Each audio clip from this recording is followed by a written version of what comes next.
I would like to give some ideas on how to choose a proper export strategy for companies dealing with products manufactured in the Dominican Republic. These thoughts I would like to share today in this brief video will be expanded further in the next seminar. I would like to focus basically on strategic evaluations related to geographical issues. What do I mean by that? Well, when we have our products already ready to be exported, the next step is to decide where. Then when we look at the behavior, the patterns of exports everywhere in the world, what we realize is that Spanish companies, Spain is where I am recording this video, their main clients are France, Italy, Germany, so neighboring countries. So when we look at the partners that the United States has, we definitely have Canada, etc. So this pattern, the same thing happens when you look at statistics on products manufactured in Central America, in that case in the Caribbean countries, or in that case particularly Dominican Republic.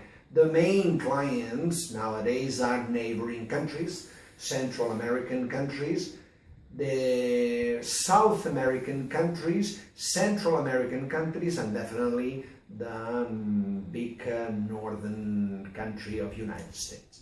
Well, at a second step of geographical approach for strategical deliverances, we have to consider Europe. Since we are in Europe recording this video, I would like to first address some ideas on analyzing Europe. To think that Europe is just a uniform bloc is just an idea that might come to the mind of the exporters when they look at Europe from a very high perspective. But when you go into the details, you realize that the uniformity of Europe is not such a thing. For instance, we begin by the most uniform bloc of Europe, which would be the European Commission, the EU28, the so-called EU28, a bloc that it seems to have like very much many things in common. And we can say that even in that bloc, we see things that are very against the idea of uniformity. For instance, within the 28 EU members, we have Denmark and we have the United Kingdom. None of them share a common currency, whilst the others, they have the euro as a currency to make the payments internal and external. Denmark, that is part of the European Union, and UK, that is a founder member of the European Union, do not share the euro.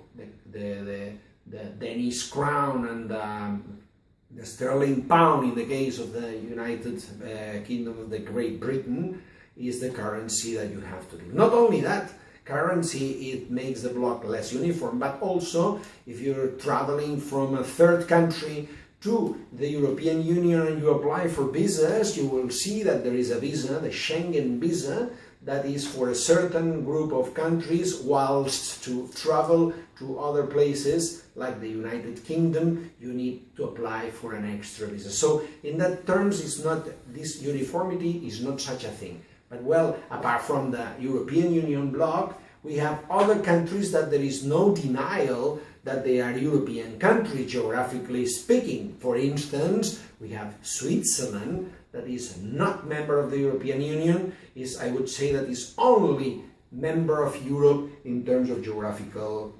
position. But no currency, no borders, no regulations in terms of trade. Yes, is associated to the European Union, so many things are shared, but it's performing as a completely independent country as it is, and with its own rules and regulations in any one of the aspects that would affect an exporter dealing with that country. We have Switzerland. Norway, for instance, is another interesting case since it's not member of the European Union, so no euro currency operating, and also the customs duties and regulations towards importing products or exporting products from the Dominican Republic to Norway will mean to accept certain rules and regulations established for that particular country. Well, whilst we analyze this bloc, we should also think about different levels of economical development. Nowadays, Europe this year is starting its process by having a very low increase on gross domestic products. We know that figures of 1–2% is like common around the partners in the European Union, in Europe in general, whilst China is 7%. What does it mean? Well, for an exporter, it's a sign. It's the first sign of development. A country that grows at a high speed means that there are opportunities for exporters in many different sectors. So the speed of growth is a sign for addressing to exporting to that country without making much mistakes. Though, to think that this growth rate of gross domestic product is just the main sign for exporting is wrong, because whilst we can have countries developing at a high speed, we should look more into the detail of the product of that exporter from the Dominican Republic wants to export. So we might have low increase of the gross domestic product in general as an average of the different sectors, but in this particular sector that we are interested in, that sector there might be opportunities for growth. So we could also again should be very careful once we are facing the analysis of the bloc of Europe. Also, you should not forget that Europe socially is also a very non-uniform bloc. I mean, though Europe shares important deep-rooted values in its people based on vicinity, based on geographical opportunities, based on history, the truth is that moving around the European Union is facing countries with different languages, for instance, and that affects our export scenes. Yes, the language could be used all over. English could be the language used all over, but it will be used all over in the international trade deals. But whilst moving around, the language spoken in Germany is German, the language spoken in France is French, and the language spoken in Spain is Spanish.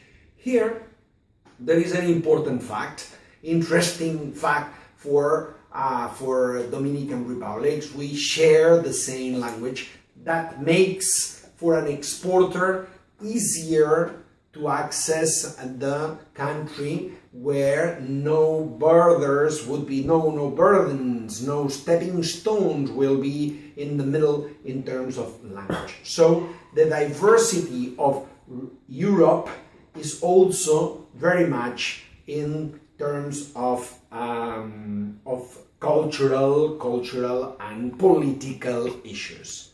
So finally, as a final conclusion would be that we should, as exporters, have to analyze the behavior of Europe not as a bloc, more as a different detailed parts of countries. So as an exporter, we should go more in details on the effect that might have if we deal to a country where they use euros or where they use another kind or another currency. We should look at countries where we have difficulties or not accessing due to visa restriction. We should analyze more in detail countries that are now performing better in terms of economical macro figure. We should analyze areas, because also you have in the same country areas where the performance in terms of economics or in terms of social and political terms, it's much more developed or it's more stable.